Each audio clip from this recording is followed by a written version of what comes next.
اعوذ باللہ من الشیطان الرجیم بسم اللہ الرحمن الرحیم الصلاۃ والسلام علیک یا سیدی یا رسول اللہ وعلی آلک و اصحابک یا سیدی یا حبیب اللہ الصلاۃ والسلام علیک یا سیدی یا خاتم النبیین وعلی آلک و اصحابک یا سیدی یا خاتم المعصومین۔ سامعین کرام، جس طرح کے تمامی دوست احباب کو اس لحاظ سے خبر پہنچی ہوگی کہ استاذی و استاذ العلماء شیخ الحدیث مفتی زاہد نعمانی جلالی صاحب زیدہ شرفہ، آپ نے مفتی حنیف قریشی جو کہ راولپنڈی والا ہے، اس کو اور اس کے ہمواری جتنے بھی ہیں، مفتی چمن زمان ہو یا پھر جو اس کے علاوہ بھی ہیں عرفان شاہ، جتنے بھی ہیں، ان تمام کو اس لحاظ سے مناظرے کا چیلنج کیا۔ 26 دسمبر جو کہ قریب ہے، استاذ العلماء ڈاکٹر محمد زاہد نعمانی جلالی صاحب، آپ نے اس کو 26 نومبر کے لحاظ سے جو اس نے جیلم کے اندر مفتی حنیف قریشی گیا مرزا کے ساتھ مناظرے کے لیے، پھر واپس آ کر فتح مبین مناتے رہے، تو بہرحال اس نے بدبخت نے اس کے سامنے بھی جو بھی جسارت وہ بھی کرتا رہا، وہ بھی گستاخ صحابہ ہے، گستاخ اہل بیت ہے، گستاخ رسول ہے، یہاں تک کہ رب ذوالجلال کی بھی اس نے بدبخت نے توہین کی۔ تو مفتی حنیف قریشی جو کہ کل تک اس کے ساتھ اس کی یاریاں تھی، بات چیت بھی تھی فون پر بھی، اور اس طرح کے جو بھی ویڈیوز وغیرہ کے اندر مفتی حنیف قریشی نے بھی اس لحاظ سے اس بات کا اقرار کیا، اور پھر اس کے علاوہ محمد علی مرزا جھیلمی نے اس نے بھی اس لحاظ سے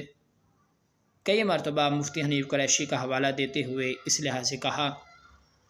بہرحال اس کو استاذ العلماء ڈاکٹر محمد زاہد نعمانی جلالی صاحب زیدہ شرفہ، آپ نے اس لحاظ سے اعلان کیا کہ یہ 26 دسمبر آئے، اور جو اس کو مسئلہ بنا ہوا ہے، مسئلہ خطا کے لحاظ سے یہ اپنی دلیل پیش کرے، اور جو یہ حضور کنز العلماء مفکر اسلام بحر العلوم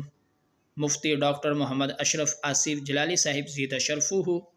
آپ کے خلاف جو طوفان بدتمیزی دوبارہ اس نے برپا کیا، حالانکہ تمامی دوست احباب اس بات سے بخوبی واقف بھی ہیں کہ قبلہ جلالی صاحب اس وقت ہاسپٹل کے اندر ہیں، تو اس نے دوبارہ وہی کام شروع کیا کہ جب قبلہ جلالی صاحب ان کو 2 نمبر پیروں نے اور اس طرح کے بدبخت جتنے بھی لوگ ہیں، انہوں نے ڈاکٹر صاحب کے خلاف پرچہ دیا، اور پھر ڈاکٹر صاحب کو اس لحاظ سے ایک طویل عرصے تک جیل کے اندر رہنا پڑا۔ اس وقت بھی یہ مناظرے کے چیلنج کرتا پھرتا تھا، اس وقت بھی اس نے اس طرح کی جسارتیں کرتا رہا۔ بہرحال دوبارہ اس نے جو اس لحاظ سے جسارت کی، تو اس کا جواب استاذ العلماء شیخ الحدیث مفتی زاہد نعمانی جلالی صاحب زیدہ شرفہ، جو کہ مرکز صراط مستقیم کے اندر شیخ الحدیث ہیں، تو انہوں نے اس کو چیلنج دیا کہ یہ آئے لاہور مرکز صراط مستقیم کے اندر، اور ہم اسے بہترین ناشتہ بھی کروائیں گے، اور پھر اس کے آنے جانے کا تمام خرچہ بھی دیں گے اس کو، اور جو اس کو یہ معاملات ہیں ہمارے سامنے بیٹھے، ہمارے سامنے بات چیت کرے بیٹھ کر، تو اس بدبخت کو آنا چاہیے کہ جب اس طرح کی کھلی چھٹی ملی ہے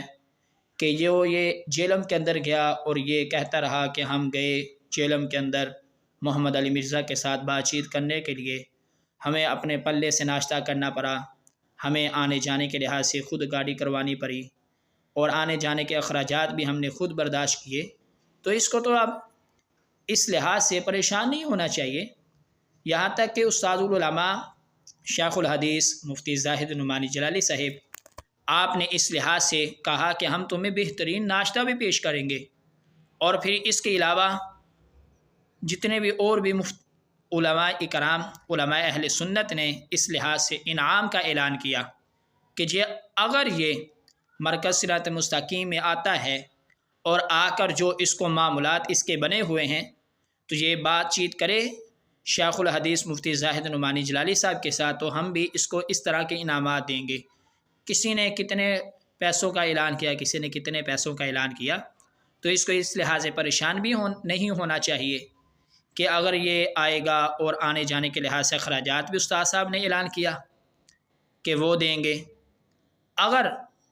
اس کو پروگرام کے لحاظ سے اس کا ہے کہ میرا پروگرام ہوتے ہیں تو اس لحاظ سے میں نے ٹائم دیا ہوا ہے، تو اس کو استاد صاحب نے 1 مہینہ پہلے اس لحاظ سے آگاہ کیا تھا شیخ الحدیث مفتی زاہد نعمانی جلالی صاحب نے کہ 26 دسمبر کو آئے اور ہمارے ساتھ بیٹھ کر بات چیت کرے، تاکہ جو یہ صحابہ کرام رضی اللہ عنہم کے خلاف زبان تان کرتا رہتا ہے اس کا بھی حل ہو سکے، تاکہ یہ جو اہل سنت کا نام استعمال کر کر عوام اہل سنت کو دھوکہ دے رہا ہے، عوام بھی اس سے اس لحاظ سے آگاہ ہو جائیں، اور پھر دودھ کا دودھ پانی کا پانی ہو جائے گا۔ جو یہ قبلہ جلالی صاحب کے خلاف طوفان بدتمیزی برپا کیا ہوا ہے، اس کا بھی اس کو جواب دیں گے۔ تو اس کو 26 دسمبر والے دن آنا چاہیے لاہور مرکز صراط مستقیم کے اندر، تاکہ جو بھی اس کے لحاظ سے جو بھی اس کو پریشانی ہے اس کی پریشانی کا حل کیا جائے۔